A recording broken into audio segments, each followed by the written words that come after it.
I'm here in Bern in the drug consumption room. So this is where you can come and safely inject drugs and smoke drugs safely away from the police or the dangers that might be outside. It's the first one in the world that was ever created, and it's still, even these days, there are a lot of challenges for cities to make these kinds of safe drug consumption rooms possible, even though they save lives. The data and evidence to say how amazing they are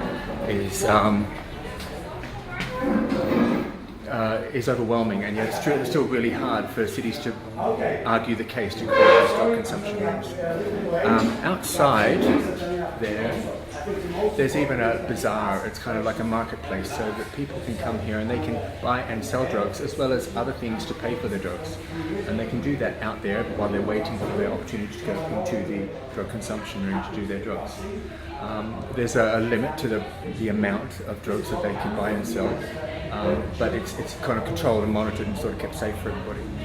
And we've had a really lucky opportunity to see this centre today, and they're rushing me out because there are people coming through, but I'm determined to tell you all about it first. So it's a drug consumption room where people can do their drugs safely, away from the police, away from crime, without and with medical staff on hand to make sure nothing goes wrong, or to be on site there if anything does go wrong. Also, drugs testing centre. This is really this is the what do you call it?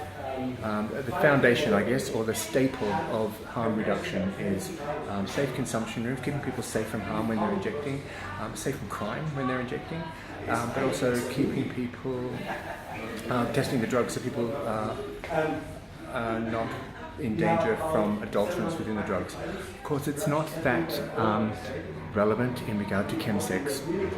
Most of the people who die from chemsex are from G overdoses, and that is not about adulterants in the drug. It's just about the concentrated toxicity of the drug. So the testing of drugs is a great help if we're trying to deal with the chemsex deaths, particularly from G.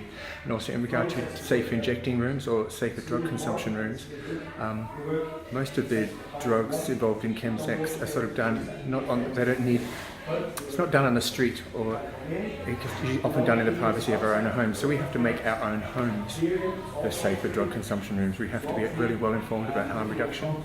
We have to get really well informed about how to keep ourselves and other people safe, about injecting, but also doing drugs, safer sex, and all those things. We have to make our own homes the safer drug consumption rooms, because these kinds of places are not kind of places that gay men who use drugs are going to be likely to use.